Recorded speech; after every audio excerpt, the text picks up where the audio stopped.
안녕하십니까. 솔로몬스 구독자 여러분 반갑습니다. 저는 솔로몬스의 대표 신용하입니다. 바로 얼마 전 여기 현지 브리즈번 사무실에서 저희 교민분들과 저희 고객분들 그리고 비즈니스 오너분들을 이렇게 초빙을 해서 현지에서 세미나를 하나 진행을 하였습니다. 저희 비즈니스와 관련된 거래와 관련된 모든 것에 대해서 함께 좀 정보를 공유 드렸었는데요. 법률 그리고 회계 그리고 또 자산관리 있는 부분에 있어서도 함께 이렇게 응축해서 노하우를 전달을 드렸습니다. 그 비디오를 첫 번째 편을 공개를 드릴 예정인데요. 저희 이제 애슐리 변호사님께서 비즈니스 법무적인 매입을 할 때 이제 또 비즈니스를 매각을 할 때 알아야 되는 그런 기본적인 상식들과 호주와 한국의 법이 또 어떻게 다른가를 가지고 좋은 정보를 드렸습니다. 저희가 1부 그리고 2부에 나눠서 차차 공개 드릴 예정이니까 꼭 함께 시청 부탁드리고요. 또 새로운 좀 뉴스가 있습니다. 저희 솔로몬스 팀원이 그리고 이제 파트너들 모두 함께 저희 퍼스 사무실로 찾아가서 여러분들께 또 세미나를 진행해 드리려고 합니다. 그래서 혹시 정보에 관심 있으신 퍼스 교민분들, 비즈니스 오너분들 있으시면은 여기 아래 제 그 설명란에 추가해 놓은 링크 통해서 꼭 저희에게 신청을 주시면은 인사 드릴 수 있도록 하겠습니다. 그리고 제가 여기 비디오 코너에 또 QR코드 넣어 드릴 테니까 QR코드 스캔하셔서 직접 신청해 주시면은 감사하겠습니다. 그럼 퍼스 교민분들 제가 인사드릴 수 있으면 꼭 뵙고요. 저희 첫 번째 세미나 함께 시작하겠습니다. 감사합니다. 자, 오늘 목요일 저녁인데 귀한 시간 내주셔서 감사드리고요. 오늘 솔로몬스 비즈니스 세미나 일단 MC 박철구 재무사입니다. 반갑습니다. 네, 감사합니다. 여러분들 아시는 대로 저희 솔로몬스는 4가지 부문이 있어요. 그래서 어카운팅, 그 다음에 리갈, 그리고 이제 저희처럼 웰스 매니지먼트, 그리고 이제 캐피탈. 그래서 요 4가지 부문이 함께 저희가 조화롭게 일을 하고 있어서 여러분들께서도 그 원스톱 서비스의 장점을 누릴 수 있다는 장점이 있어서 오늘도 이제 저희가 합동으로 세미나를 하게 된 이유가 그런 부분들이 하이라이트가 많이 되면 여러분들 앞으로 비즈니스를 키우시는데 큰 도움이 되실 거다. 이런 생각을 하고요. 그 다음에 이제 첫 번째 순서는 오늘 세미나를 준비한 리걸팀에서 김정인 변호사님 먼저 말씀하시고 어카운팅 말씀하시고 그 다음에 이제 제가 마무리 짓도록 하겠습니다. 그럼 김정인 변호사님을 소개해 드리겠습니다. 일단 저는 솔로몬스 리걸에서 지금 어소시에이트 포지션으로 일하고 있는 변호사 김정인이라고 하고요.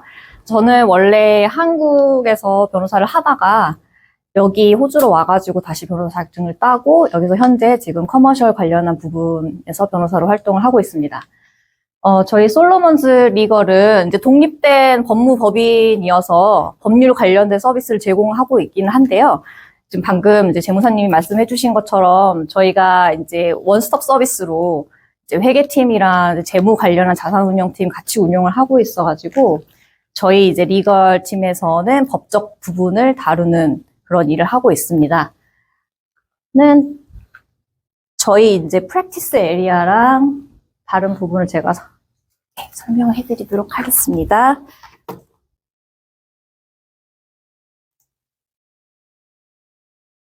네, 저희 솔로몬스 리걸에서는 일단 뭐 커머셜이라고 하면은 뭐 조금 브로드한 부분이긴 한데요. 일단 커머셜 트랜잭션에 관련한 모든 부분, 일단 오늘 제가 설명해드릴 비즈니스라든지 임대차 계약이라든지 그런 부분을 포함해서 저희가 부동산 프로퍼티 부분도 하고 있고요. 이제 아무래도 비즈니스 트랜잭션이 있다 보면은 뱅킹 앤 파이낸스 같은 부분도 그 굉장히 중요한 부분으로 될 수 있기 때문에 뱅킹 앤 파이낸스도 저희가 하고 있는데 뭐 한국어로 말씀을 드리자면은 금융 관련 법이라고 제가 말씀을 드릴 수 있을 것 같아요. 근데 이게 저희가 이제 제공해 드릴 수 있는 서비스 중에 뱅킹 앤 파이낸스가 굉장히 큰 부분을 차지하고 있는데 이 부분이 저희가 그 프라이빗 렌더들을 이제 저희가 이제 법률적인 부분에서 론 어그리먼트라든지 이런 부분 도와드리는 부분도 있기 때문에 저희가 혹시 이 부분에 관심이 있으시면 저희도 도와드릴 수 있다는 부분을 말씀드리고 싶고요. 그다음에 코퍼레이트 어드버서리라는 거는 이제 저희가 회사 관련된 부분, 비즈니스를 진행하시면 당연히 회사 설립을 하고 그와 연관된 이제 법률 문제나 이런 것도 저희가 서포트를 해드리고 있기 때문에 그 부분도 연관해서 제공을 해드리고 있고요. 그 다음에 이제 계약 관계다 보니까 아무래도 분쟁 같은 게 발생을 하게 되면은 그런 분쟁 관련한 해결 문제도 저희가 이제 같이 도와드리고 있어요. 그리고 포린 인베스트먼트라고 하는 부분은 아무래도 이제 저희가 한국 분들도 계시고 하니까 한국 분들뿐만이 아니고 이제 다른 호주에 이제 뭔가 투자를 하고 싶으신 분들의 부분에 있어서 호주에서만 적용되는 그런 부분이 있잖아요. 그런 법률 적용이나 이런 요건들 같은 경우 저희가 이제 어드바이스를 해드리는 경우도 있어가지고 그 부분도 제공을 해드리고 있고요. 윌슨 이스테이트 같은 경우는 저희가 이제 아무래도 전반적인 커머셜이나 자산 관리를 하다 보면은 이제 본인 개인 재산이나 아니면은 그 부분이 전체적으로 연결되는 부분이잖아요. 그래서 윌슨 이스테이트 부분도 저희가 도와드리고 있습니다.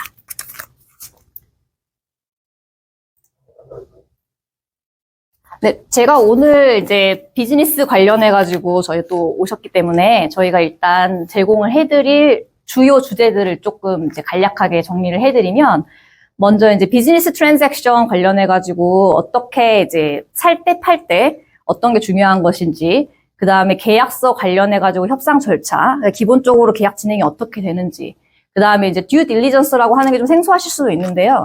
저희가 이제 비즈니스 구매를 하거나 판매를 하게 되면은 어떤 비즈니스고 어떤 부분에서 내가 이 비즈니스를 구매할 만한지 그걸 조사를 해야 되기 때문에 저희가 이제 굳이 한국말로 얘기를 하자면 실사라고 할 수 있을 것 같습니다. 그래서 듀 딜리전스 부분도 제가 간략하게 설명드릴 수 있을 것 같고요. 비즈니스 트랜잭션에 또 필수적으로 따라오는 게 이제 임대차 계약이거든요. 그래서 임대차 계약을 진행할 때 협상 과정이라든지 임대차 계약을 보실 때 어떤 부분이 가장 중요한 부분이고 계약을 할 때 내가 신경 써서 이제 보셔야 할 부분인지 그 부분을 이제 저희가 간략하게 설명을 드리도록 하겠고요. 그 다음에 뭐 엑시트라고 하는 부분은 어떤 부분이냐면 리스 계약이나 아무래도 비즈니스의 가장 큰 부분을 차지하는 부분이다 보니까 리스가 끝날 때 어떤 형식으로 내가 비즈니스나 현재 리스 계약에서 나갈 수 있는지 이런 부분을 제가 이제 전반적으로 설명을 드릴 예정이고요. 일단 조금 이제 한국 분들이 오셨으니까 조금 다른 점을 제가 이제 설명을 좀 드릴 수 있을 것 같아요. 이제 한국 같은 경우는 일반적으로 계약 같은 경우에 계약서 작성할 때 변호사를 끼고 하는 경우가 거의 없습니다. 왜냐면은 아마 한국에서 해보셨을지는 모르겠는데 한국에 같은 경우는 한 장짜리예요, 계약서가. 임대차 계약서 한 장, 두 장, 이 정도로 끝내시고, 보통 이제 문제가 터지면, 그때 이제 소송을 위해서 변호사를 고용을 하시는 경우가 대부분인데, 아무래도 좀 문화적 차이도 있고, 법률 체계도 좀 다르다 보니까, 호주에 오셔가지고 계약서를 내가 봐야 되는데, 계약을 해야 하는데, 왜 변호사 도움이 필요할까? 이렇게 의문점을 가지실 수 있거든요. 근데 아마 직접 해보시면 아시겠지만 사장님 해보셨죠? 임대차 계약이나 비즈니스 해보셨잖아요. 그래서 해보시면은 계약서가 그냥 한 장짜리로 끝나지가 않습니다. 일단 먼저 저희가 이제 좀 알려드리고 싶은 개념 같은 경우는 이제 계약 당사자의 그 자율적인 협상을 굉장히 조금 한국에 비해서 좀 중요하게 존중하는 그런 문화가 좀 호주에 있다고 저는 보여져요. 저는 이제 양쪽에서 다 변호사 활동을 했다 보니까 그런 부분이 이제 눈에 보이게 되는데 아무래도 계약서 작성할 때 당사자들이 많은 부분을 정해놓게 되면은 나중에 분쟁이 났을 때 내가 이렇게 하기로 합의하지 않았냐라는 내용을 보다 쉽게 증명할 수가 있기 때문에 분쟁이 일어난다고 하더라도 그 해결 방법을 도출해낼 때 계약서가 굉장히 도움이 되거든요. 그래서 이러한 트랜잭션을 생각하셨을 때 초기 단계에서부터 변호사의 도움을 받는 게 굉장히 중요하고 이제 저희 솔로몬스가 보통 그 부분에 대해서 조금 더 오픈 마인드로 왜냐하면 이제 보통 잘 모르시는 경우가 많아가지고요. 그 부분부터 저희가 첫 스텝을 잘 밟으실 수 있도록 도와드릴 수 있는 서비스를 제공해드리고 있습니다. 그럼 조금 더 자세하게 한번 보는 걸로 하겠습니다. 자, 비즈니스 트랜잭션이라고 할 때 이 드라마 다 보셨을 거라 생각이 되는데 저도 재밌게 봤거든요. 좀 시간이 지났긴 했는데 이태원 클라스죠. 그 주인공 이름이 박세로인데 저희 파트너 변호사님 성함이 로이킴이에요. 로이킴이어서 이거 우연의 일치인가? 라고 생각이 들기도 하는데 이분이 제가 드라마에서 조금 그 인상 깊게 봤던 부분이 이제 스타트업 비즈니스잖아요. 그래서 스타트업으로 이제 단밤이라는 그 술집을 조그맣게 시작해가지고 성장하는 부분을 보여줬는데 그 과정에서 이제 임대인과의 그 마찰이라든지 비즈니스를 어떻게 키워가는 부분이라든지 그런 부분에 있어서 굉장히 조금 의외로 심도 있게 다루고 그걸 조금 이겨가는 모습을 잘 담지 않았나. 그래서 제가 한번 담아봤습니다. 그러면은 이제 이 다이어그램 통해서 제가 하나씩 조금 설명을 드리고자 하는데 비즈니스 트랜잭션 일단 구매를 하는 부분이랑 이제 그 판매를 하는 부분은 조금 다를 수가 있어요. 구매자의 입장에서는 그 비즈니스 성격이나 좀 리스크가 없는지 파악하는 게 굉장히 중요하거든요. 그래서 먼저 내가 비즈니스를 뭔가 구매를 하고 싶다고 하면은 이제 어떤 매물이 나와 있는지 이제 보게 되실 거예요. 뭐 리스팅이 들어가 있는 경우도 있고요. 뭐 브로커나 에이전트를 통해서 이렇게 매물을 파악하시는 경우도 있으실 거예요. 그러면은 만약에 이제 뭐 내가 정보를 찾아서 매물을 발견을 했다. 이 비즈니스에 내가 관심이 있다. 이렇게 찾으시면은 그때 제가 이제 오퍼를 넣으시는 거예요. 오퍼를 하고 이제 상대 쪽에서 나는 이 조건으로 계약하기 원한다라고 하는 이니셜 단계의 협상 관계가 조금 진행이 되는데 저희 솔로몬즈는 이 단계에서 그 변호사 도움을 받으시는 걸 저희는 추천을 드려요. 저희가 그걸 서비스를 제공해 드릴 수도 있고요. 근데 왜냐하면은 보통 이제 컨트랙트 단계에서 변호사를 고용을 하시게 되면은 이미 협상이 끝난 다음에 저희가 컨트랙트에 이제 어떤 내용이 들어가 있는지 보게 되거든요. 그러면은 이 부분이 이미 이야기가 되셨으면 좋았을 텐데 그게 좀 빠져있는 내용들이 있어요. 그러면은 그 단계에서 이제 상대방이랑 변호사를 통해서 이야기를 하게 되면 조금 왜 이렇게 복잡해지지? 갑자기 없던 말이 나오는데 이런 식으로 해서 그 딜이 좀 안 좋게 끝날 우려도 좀 있거든요. 그래서 미리 오퍼랑 네고시에이션을 할 때 중요한 부분을 계약서에 반영되어야 할 중요한 부분을 먼저 이제 변호사 도움을 받아가지고 그 협의를 해놓으시면 계약서를 이제 받았을 때 내가 예상했던 것들이 다 들어있는지 확인하고 그 다음에 그 이외에 이제 구체적인 계약 내용 같은 경우는 이제 정확하게 조언을 얻으신 다음에 사인을 하시면 되니까 훨씬 더 수월하고 좀 리스크가 없이 그리고 저희가 이제 핸드쉐이크로 끝나는 경우가 되게 많은데 웃으면서 계약 들어갈 수 있는 그런 좋은 조건이 되기 때문에 저희가 항상 오퍼 앤 네고시에이션 단계에서 조금 신경을 쓰시는 게 좋겠다 이렇게 말씀을 드리고 있고요. 이제 드래프트 컨트랙트를 받아보면은 저희가 이제 비즈니스 트랜잭션에 뭐 정해져 있는 계약서는 없지만 이제 저희가 주로 사용하는 게 이제 아리아큐, 퀸즐랜드 같은 경우는 아리아큐 컨트랙이라고 있고요. 그래서 한국 같은 경우는 계약서가 한 장이에요. 그래가지고 한 장 앞뒤로 보고 무슨 아무런 권리관계가 거의 정해져 있지 않은 그런 것 때문에 분쟁이 굉장히 많이 생기는데 드래프트 컨트랙 비즈니스 트랜잭션 같은 경우는 정해진 게 되게 많아요, 호주는.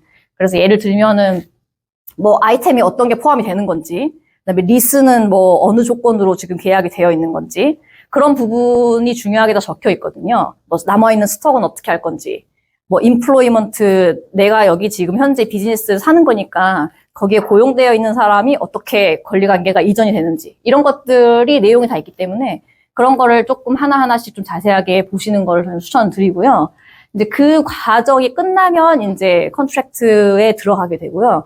사인을 하실 때 어차피 뭐 변호사의 조력을 받아가지고 사인을 하시는 건 당연히 맞지만 실제로 그 법률 관계에 들어가는 거는 당사자이기 때문에 저희는 항상 이제 꼼꼼하게 변호사랑 이제 대화를 통해서 마무리를 하신 다음에 이제 계약서에 사인을 하시는 거를 권장을 해드립니다. 그래서 계약서에 사인이 되면은 이제 계약 진행 상황이 있어요. 보통 이제 한국 같은 경우는 뭐 처음에 보증금 처음에 지급하고 그다음에 나중에 잔금 지급하고 너 그냥 와 이렇게 하는 경우가 굉장히 많거든요. 근데 호주 같은 경우는 이 세틀먼트라고 하는 부분이 그러니까 잔금 지급하고 이제 이자를 받는 거죠. 그 과정이 변호사가 이제 어떤 부분이 넘어가야 되는지 체크를 다 해주고 그다음에 남은 스톡이나 이런 잔금 계산 같은 경우 이런 걸 다 이제 변호사가 준비를 해가지고 제대로 트랜잭션이 넘어갈 수 있는지 이런 것들 다 꼼꼼하게 이제 본 다음에 트랜잭션에 도와드리고 있기 때문에 그 부분이 또 굉장히 중요한 부분이고요. 세틀먼트 프리퍼레이션 하는 과정까지 이제 여러 가지 이제 변호사 도움을 받으실 거예요. 예를 들면은 비즈니스 펄처스를 하는데 가장 사실 중요한 거는 리스, 임대 계약이잖아요. 만약에 내가 이 비즈니스를 샀어요. 뭐 물건이나 뭐 권리금이나 이런 걸 다 포함해서 샀는데 리스가 없으면 제가 여기서 장사를 할 수가 없잖아요. 그렇기 때문에 그 장소를 확실하게 확보하는 게 굉장히 중요하고 당연히 저희가 비즈니스 트랜잭션 계약 같은 경우는 이 리스를 성공적으로 트랜스퍼하게 되는 것을 조건으로 계약을 진행하는 거기 때문에 만약에 이제 리스가 트랜스퍼가 잘 안 된다. 그러면 이제 계약에서 빠져나가실 수 있고 디포짓 돌려받는 식으로 저희가 이제 구성이 되어 있고 그런 부분을 이제 변호사랑 상담을 해가지고 이게 계약서에 제대로 반영이 될 수 있도록 확인을 하시고 넘어가는 것이 되게 중요합니다. 그리고 뭐 리스 같은 경우는 제가 다음에 조금 더 자세하게 설명을 해드릴 거니까요. 지금은 이 정도 설명을 하도록 하겠고요. 그다음에 포스트 세틀먼트라는 거는 이제 비즈니스 같은 경우는 한 번에 이렇게 잔금을 지급하고 이렇게 깔끔하게 끝나는 이런 개념이라기보다는 보통은 일반적으로 계속 운영이 되고 있는 비즈니스를 구매를 하시는 거잖아요. 그냥 사장님, 오너가 바뀔 뿐이에요. 문제는 그 트랜잭션이 가장 자연스럽게 이루어질 수 있는가, 이게 문제가 될 수 있는데, 그 부분을 이제 나중에 그 세틀먼트가 한 뒤에 이제 문제가 발생할 수도 있기 때문에 그 부분도 세틀먼트 먼저 전에 계약서에 어떤 식으로 내용이 반영되어 있는지 그런 것들을 이제 변호사랑 이제 조력을 통해 가지고 할 수 있는 부분이고요. 그 다음에 이제 포스트 세틀먼트 같은 경우는 가끔 계약서에 이러한 조항들이 있을 수 있어요. 지금 오너가 나한테 비즈니스를 팔고 옆에 바로 똑같은 거를 오픈하면 안 되잖아요. 그래서 저희가 그거를 방지를 하기 위한 부분도 당연히 계약서에 다 반영이 되도록 하고 있고요. 예를 들면은 뭐 반경 10km 이내에 3년 동안 동종 가게를 열지 못하게 한다던가. 왜냐면 그것들이 다 이 비즈니스를 테이크오버 함에 있어서 내가 기대하는 수익이잖아요. 그 부분에 있어서 큰 영향을 미칠 수 있는 부분이기 때문에 이런 부분도 이제 같이 고려를 하실 수 있도록 하고 있습니다. 지금 셀링이 가장 마지막에 들어가 있는 부분은 제가 설명을 드리자면 비즈니스를 이제 구매를 하시면 내가 이 비즈니스를 끝날 때까지 계속 하겠다. 당연히 뭐 장사가 잘 되고 하시면 그럴 수 있죠. 다만 이 비즈니스를 다른 사람한테 판매를 하거나 아니면 비즈니스를 접거나 뭐 어떤 이유로든 간에요. 그런 식으로 아까 말씀드렸던 엑시트 과정이 필요하실 수가 있는데 셀링이라는 것이 이제 가장 좀 커먼한, 가장 좀 많이 하시는 엑시트 중에 하나죠. 왜냐하면 뭐 비즈니스를 관심 있어 하시는 분이니까 다들 뭐 쉽게 아실 거라 생각이 드는데 내가 이 비즈니스를 구매할 때 단순히 그 에셋만 가지고 제가 구매를 하는 게 아니잖아요. 권리금이라든지 여기 장사가 잘 된다는 부분에 있어서 그 모든 것이 포함이 되어 있는 부분이기 때문에 이 부분을 내가 사업을 어느 정도 영위를 하고 그 다음에 다음 당사자한테 이제 판매를 함으로써 저는 그 권리금을 다시 돌려받는 거죠. 뭐 제가 만약에 이제 먼저 비즈니스를 사고 어느 정도 키우냐에 따라서 물론 비즈니스가 저희가 청사진을 봐서 무지갯빛 미래를 그리면 좋지만 뭐 비즈니스가 잘 안 되는 경우도 있을 수 있기 때문에 이 부분을 처음에 구매하실 때 만약에 내가 이 비즈니스를 다른 사람에게 양도를 할 때 양도할 만한 사람이 많이 나타날수록 저는 이제 회복할 수 있는, 리커버할 수 있는 돈이 많아지잖아요. 그래서 그 부분도 함께 생각하시는 거를 비즈니스 퍼처스를 할 때 다 고려를 해 주시면 좋겠어요. 그래서 그 부분을 이제 변호사들이 다 저희가 도와드릴 수 있는 부분이기 때문에 그 부분을 제가 이렇게 설명을 드릴 수 있을 것 같습니다. 자, 세일 부분은 일단 퍼처스 부분보다는 약간 간단해요. 제가 이제 세일로 넘어가서 이 이야기를 드리는 부분은 셀러는 듀 딜리전스를 할 필요가 거의 없죠. 왜냐면은 내가 살 때는 이 비즈니스에 어떤 내용이 있는지 모르잖아요, 아직. 그래서 이 장사는 잘 되는지, 매출 관리가 꼼꼼하게 되어 있는지, 직원과의 문제는 없는지, 아니면 이 비즈니스에 뭔가 뭐 정보 관리로부터 뭔가 경고를 받았다거나, 저희가 드러나지 않은 그 비즈니스 운영함에 있어서 고려되는 많은 부분을 저희가 이제 실사, 듀 딜리전스를 통해서 고려를 한다면, 셀러 같은 경우에는 사실 그건 이제 바이어가 굉장히 신경 쓰는 부분이기 때문에, 셀러 같은 경우는 그러니까 실사를 하는 경우는 거의 없어요. 다만, 본인이 이제 비즈니스를 구매할 입장에서 아까 구매한 다음에 다른 사람한테 양도하는 경우가 생길 수 있다고 말씀드렸잖아요. 그래서 그때 잘 고려를 해 두시고 내가 만약에 바이어가 마음에 들지 않아 할 것 같은 부분이 있다면 당연히 그 구매하는 입장에선 좋지 않잖아요. 그래서 나는 팔고 싶은데 구매자가 마음에 들어 하는 게 많을수록 저희가 더 경쟁력이 생기는 거니까 그 부분을 이제 고려를 하시면은 될 것 같습니다.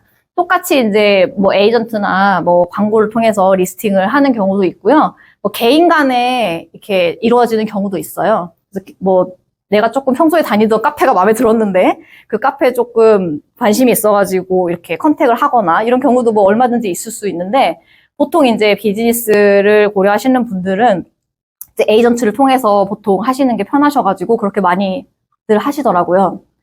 뭐 세일도 똑같습니다. 네고시에이션을 바이어랑 진행을 해야 되는 부분이고요. 그 바이어랑 진행을 할 때도 저희가 이제 고려해야 될 부분은 어떤 부분이 바이어한테 매력적으로 다가올 것이냐. 근데 우리는 최대한 많은 값을 받고 비즈니스를 판매를 하고 싶기 때문에 그게 어떤 식으로 바이어한테 영향을 미칠지 고려를 하셔야 되는 부분이고요. 그게 이제 컨트랙트에 반영이 될 수 있으면 가장 좋고요. 그 다음에 이제 리스 트랜스퍼가 사실은 이제 그 비즈니스를 판매하는 입장에서 가장 중요한 부분이에요. 왜냐면은 일단 현재 리스 계약은 테넌트가 본인이기 때문에 세일을 하는 입장에서 이 리스를 넘겼을 때 바이어가 좋아해야 되는 부분이잖아요. 그래서 고려해야 될 부분은 첫 번째로 기간이 얼마나 남아있는지. 예를 들면 이것도 제가 지금 말씀드리는 부분은 내가 구매를 할 때 이 세일을 할 것을 생각하고 구매를 하셔야 되기 때문에 지금 조언이 꼭 세일뿐만이 아니고 퍼처스를 할 때도 고려될 수 있다라는 거를 좀 말씀드리고 싶고요. 그래서 리스 계약 같은 경우는 만약에 내가 구매를 할 때도 그렇지만 뭐 3년 남아있는 리스를 구매를 하셨다. 그 비즈니스를 구매를 하셨다. 내가 2년 하고 1년 남아있는 걸 파기는 어려우실 거예요. 그래서 구매를 하실 때도 리스 계약이 얼마나 남아있는지 생각을 하셔야 되고 당연히 이 리스 같은 경우도 저희 이제 펄처스를 진행할 때도 저희가 다 리스 계약서가 어떻게 되어 있는지 다 꼼꼼하게 보고 조언을 해드려요. 왜냐하면 호주 같은 경우는 임대차 계약서가 그 표준 계약서가 없습니다. 특히 퀸즐랜드 같은 경우는 다 본인들이 당사자들끼리 이렇게 협의할 수 있는 부분이 많기 때문에 그렇기 때문에 제가 나중에 이제 설명을 드리는 그 키 포인트 어떤 클라우스가 제일 중요한지 어떤 내용이 들어가 있는 것이 중요한지 그걸 제가 나중에 설명드릴 건데 그 부분을 중점으로 리스 계약서를 보시면 좋을 것 같고요. 그래서 랜드로드의 허락을 받고 이제 리스를 트랜스퍼를 하는 과정이 진행이 되는데 당연히 그 판매하는 사람 입장에서는 본인이 빠지고 새로운 테넌트가 들어오면 좋잖아요. 그래서 새로 들어오는 테넌트의 그 자격이라고 할까요? 어느 정도 뭐 렌트를 잘 낼 수 있는지, 랜드로드 입장에서는 그 경제력이 있는지, 아니면은 경력이 얼마나 되는지, 이 사람이 뭐 해당 비즈니스에서 굉장히 경력이 많다 그러면은 사업이 잘 될 가능성이 많기 때문에 랜드로드 입장에서는 리스 계약 잘 유지하고, 그 다음에 뭐 해야 할 의무 같은 거, 가장 중요한 건 뭐 렌트죠. 그래서 돈 꼬박꼬박 잘 내는지, 이런 거 같은 거를 심사를 하기 때문에 벤더 입장에서는 그런 부분을 고려해가지고 아주 빨리 랜드로드가 승인을 할 수 있도록 이런 부분을 이제 세일할 때 중점적으로 보셔야 되는 부분이라고 할 수 있고요. 그 세틀먼트 프리퍼레이션 같은 경우는 아까 설명드렸던 거랑 거의 일맥상통한데 제가 아까 바이어 부분, 그러니까 펄처스 부분에서 설명을 약간 조금 살짝만 드린 부분은 이제 고용 계약 같은 경우가 있을 수 있어요. 예를 들면 현재 지금 비즈니스를 운영하면은 직원들이 있잖아요. 직원분들이 고용되어 있는 상태이기 때문에 그분들이 이제 같이 넘어오는 것이 나한테 좋은가, 좋지 않은가. 이제 이거를 판단을 하셔야 되는 부분이거든요. 그래서 뭐, 고용계약 같은 경우는 당연히 그 이미 기존에 있는 업주가 고용계약을 해놓은 상태이기 때문에 어떤 고용계약이 이미 진행 중인지, 그 다음에 이 고용계약에 의해서 이 직원분들이 가지고 있는 그 권리들, 뭐, 연차가 얼마 남았는지, 뭐 이런 부분에 대해서 조금 더 면밀하게 살펴보고, 이제 본인이 나중에 펄처스를 할 때 어떤 오퍼를 주는 것이 이 사람들이 가장 그 트랜잭션을 잘 할 수 있는 부분인지. 그래서 고용계약 부분까지도 좀 신경을 쓰셔가지고 변호사 조력을 받으신 다음에 그 부분도 스무스하게 트랜잭션이 될 수 있도록 고려를 하시는 사항으로 리스트업을 해두시면 좋을 것 같습니다. 그 셀러 같은 경우는 당연히 아까 제가 말씀드렸듯이 좀 바이어하고 이제 당연히 상충되는 이익 충돌이 있어요. 예를 들면 제가 아까 말씀드렸던 그 restraint of trade라고 해가지고 반경 몇 미터 이내에 가게를 못 여는 그런 경우도 있죠. 이제 그런 경우도 이제 당연히 협상 단계에서 이제 변호사 조력을 받으시면은 그런 부분도 이렇게 조절이 될 수 있는 부분이고요. 그 다음에 이제 저희가 비즈니스 트랜잭션이라고 해서 뭐 스몰 비즈니스만 있는 건 아니고요. 당연히 뭐 스몰 비즈니스 중에 하나긴 하지만 이제 프랜차이즈를 하시는 경우도 있어요. 이제 한국 같은 경우에도 프랜차이즈는 있습니다. 네, 프랜차이즈 계약이 좀 엉성해요. 그래서 저희 아마 뉴스 많이 보시면 아셨겠지만 그 가맹점이 점주가 굉장히 많은 이제 비용을 내잖아요. 그 프랜차이즈 하는 분들에게. 그래서 그 부분들에 대해서 사실 호주 같은 경우는 엄격하게 또 법률이 정해놓은 부분이 있어서요. 뭐 피는 당연히 장사들끼리 자연스럽게 그 계약을 할 수 있는 부분이지만 그걸 차치하고 이 프랜차이즈에 관련한 부분에서 모든 정보를 미리 제공해야 되는 그 디스클로저 의무가 있습니다. 그래서 나중에는 프랜차이즈 계약서를 한번 나중에 보실 계획이 있으시다면 고려를 하신다면 뭐 자료를 받아본 이내에 며칠 내에 계약 파기를 할 수 있다던가. 왜냐하면 프랜차이즈 같은 경우에는 네임 밸류를 가지고 저희가 이제 장사를 하려고 하는 거잖아요. 그렇기 때문에 일반 그냥 스몰 비즈니스와는 또 다르게 그 브랜드에 대한 가치를 저희가 또 피를 또 지불하는 부분도 있기 때문에 이걸 구매하실 때는 상당히 또 일반 비즈니스 트랜잭션과는 다른 조금 그 기준을 가지고 또 한번 살펴보셔야 되고, 그 보통 일반적으로 프랜차이즈 어그리먼트 같은 경우는 변호사 조력을 받으시는 게 굉장히 좋습니다. 왜냐면은 그 실사에 대한 부분도 그렇고 어그리먼트에 대한 부분도 상당히 좀 방대한 양의 다큐멘트가 제공이 되거든요. 그렇기 때문에 초기부터 만약에 프랜차이즈에 관심이 있으시다면 그 매물에 대해서 그 변호사 조력을 처음 단계부터 받으시는 것을 저는 추천드립니다.